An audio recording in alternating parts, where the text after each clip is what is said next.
My name is Old Dirty Bastard. You know what I'm saying? I don't hide nothing back. I come from a family, man, of poor welfare. You know what I'm saying? When I came out my mother's womb, I was on welfare. He walked in my session by mistake. He thought he was in New York City. I don't know if he was drunk, I don't know what it was, I don't know if he was tired. I was sitting there trying to figure out what's going on. Music is looped in the background. It's being played. Finally, he's like, yo, what's that? I'm like, oh, this is something I'm working on. What? Put it up. This shit's hot. I need to get on this. Thinking to myself, all right. He goes in the booth, lay his vocals. I'm like, yeah, I'm gonna erase this shit. It's all said and done. Shit turned on hot. We kept it. What do you guys do to give back to the community? Also directed mostly towards ODB. I know Praz and the Fugees do things for the community, but what is gonna be your thing for the community? Nothing. There are rap legends. And then there's Old Dirty Bastard, a man who lived without a filter, without boundaries, and without fear of chaos. He was a founding member of the Wu-Tang Clan, one of the most important rap groups in history. But outside the music, he became infamous for his arrests, his scandals, and his wild public persona. ODB wasn't just unpredictable, he was uncontrollable. From showing up drunk to award shows, to collecting welfare checks on live TV while being a platinum-selling rapper, to shootouts, escapes, and a rap sheet longer than some people's resumes. Old Dirty Bastard turned his life into a non-stop spectacle. This is the story of Russell Tyrone Jones, better known as Old Dirty Bastard, a genius, a menace, a superstar, and a man who spiraled out of control until his untimely death at just 35 years old.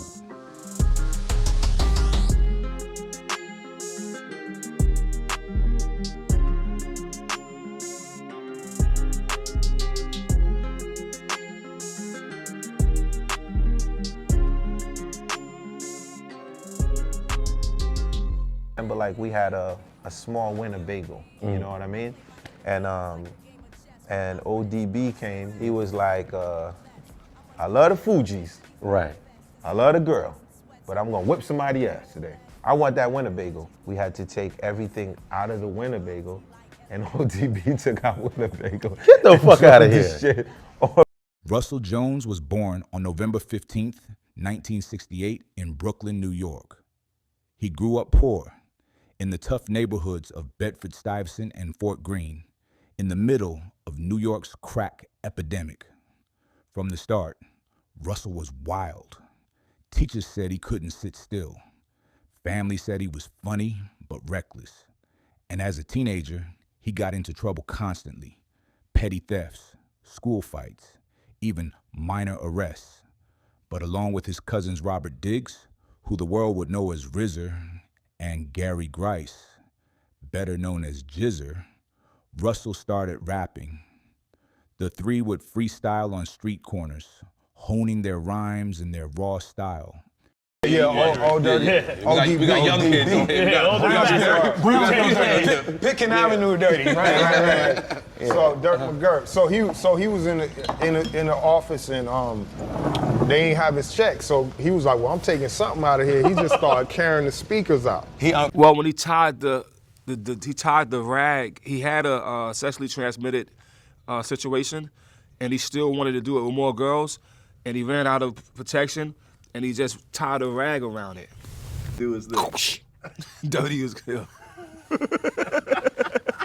It was during these days that Russell developed his unfiltered delivery, the half-singing, half-rapping, unpredictable vocal style that would become his signature.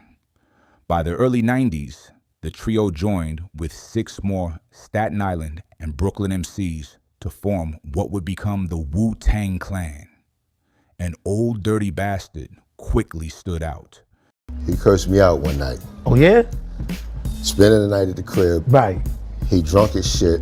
He asked me for the keys to my Pathfinder so he could run to Harlem. Right. I'm like, yo, I'm not giving you the keys while you like this, man. Right.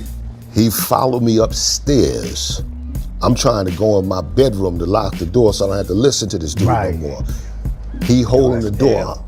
I'm like, yo, hey, son, man, yo, I'm not giving you the keys. Right. He stepped back to say something. Right.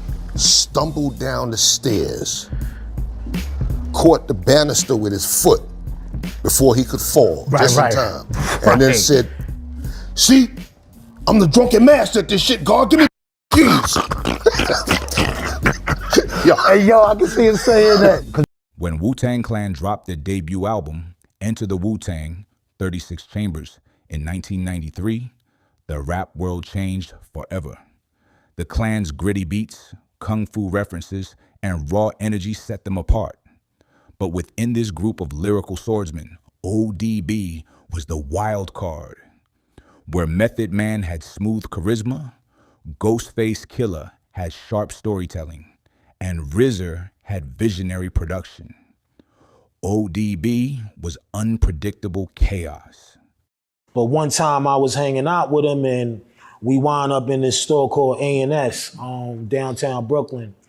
We just started stealing, and this nigga, you know, he's crazy with it. Like, you know, I'm trying to steal like a hat or you know, some small shit. This nigga is stuffing coats in his fucking in his drawers and all that. Like, in 1995, ODB went solo with Return to the 36 Chambers, the dirty version. The album cover, his actual food stamp card. The music, just as wild as his persona, grimy, bizarre, and unforgettable. The album went gold and even earned him a Grammy nomination. But while fame was rising, so were the problems.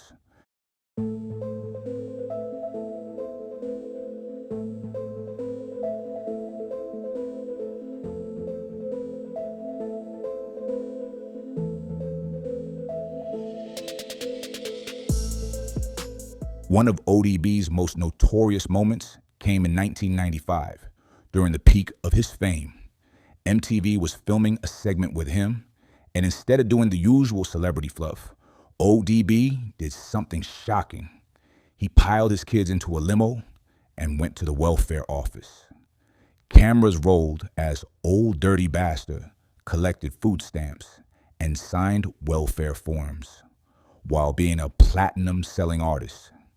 When asked why, ODB grinned and said, "Why not? The government owes me." You may recall the time when he was arrested in a disoriented state after jumping out the window of an apartment building in which he did not live, and the time 1 week later when he was shot while fleeing the scene of someone else's attempted robbery. So, is Old Dirty Bastard a welfare cheat? We'll leave that question to higher authorities. Suffice it to say that as a member of the Wu-Tang Clan, he shared in profits from the group's million-selling debut album. And Elektra Records says it advanced him $45,000 last year, which, according to New York State welfare authorities, is way more than anyone collecting benefits should be earning. But ODB's antics weren't just stunts. His real life was spiraling. Starting in the mid-90s, his rap sheet exploded. 1993, arrested for second-degree assault after a street fight. 1994, shot in Brooklyn during a robbery attempt. Survived with wounds to his stomach. 1997, arrested for failing to pay child support for 3 of his 13 children. 1998, charged with shoplifting shoes, even though he was rich. 1998, arrested for wearing a bulletproof vest, which was illegal for felons in New York. And those are just the minor ones. Driving by, and it's like 20 bouncers, cock diesel dudes, you know, and they got like ODB kind of hemmed up.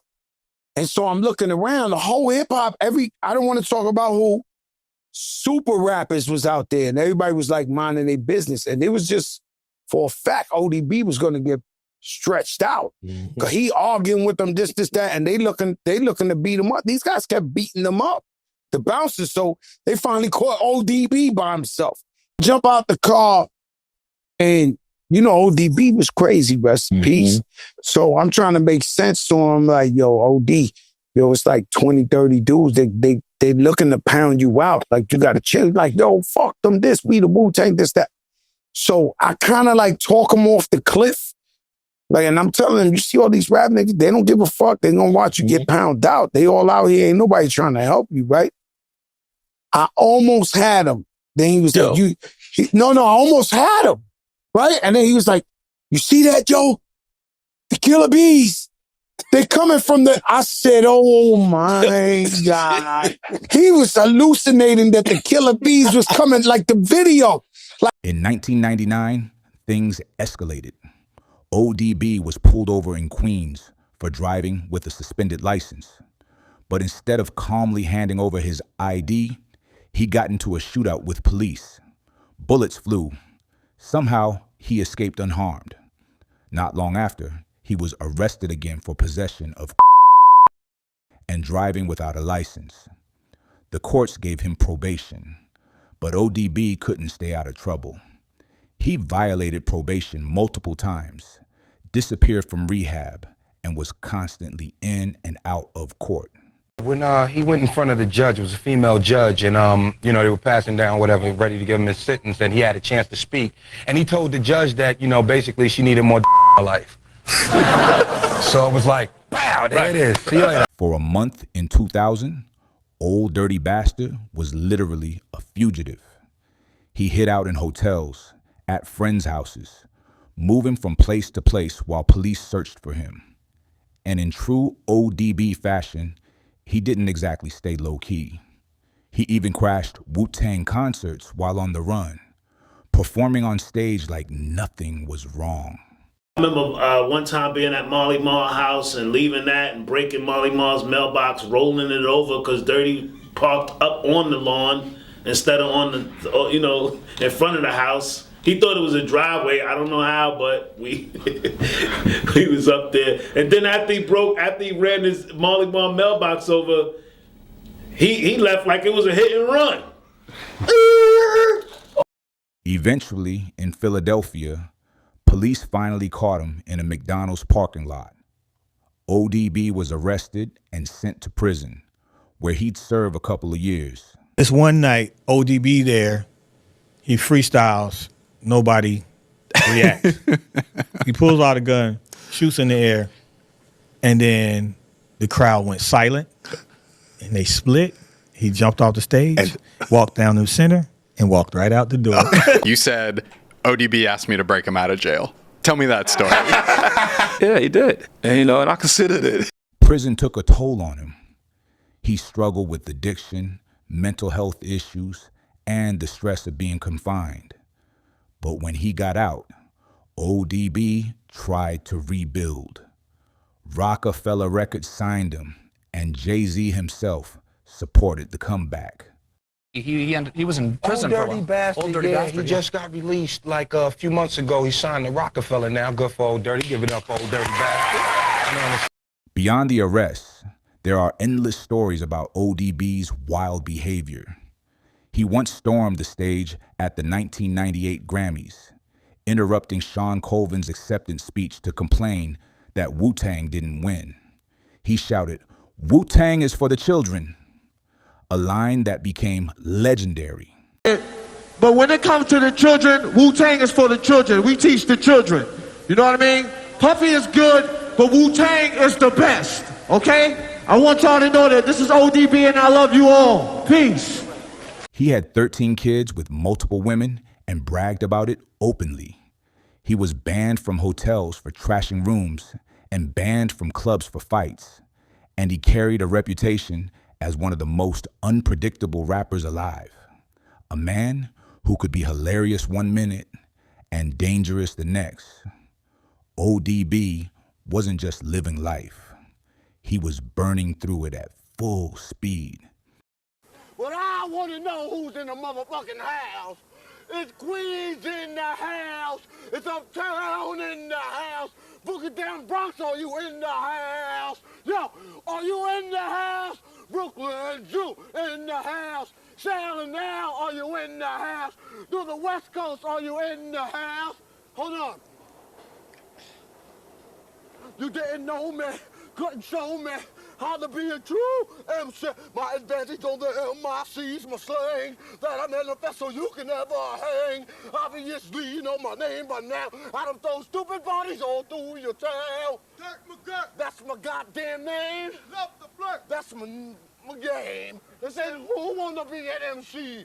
I'm the original G.O.D. On November 13th, 2004, just 2 days before his 36th birthday, Old Dirty Bastard collapsed at the Wu-Tang Clan recording studio in Manhattan. He was pronounced dead at the scene. You standing up or you sitting down? So I was like, I'm standing up. He's like, bro, I'm gonna need you to sit down.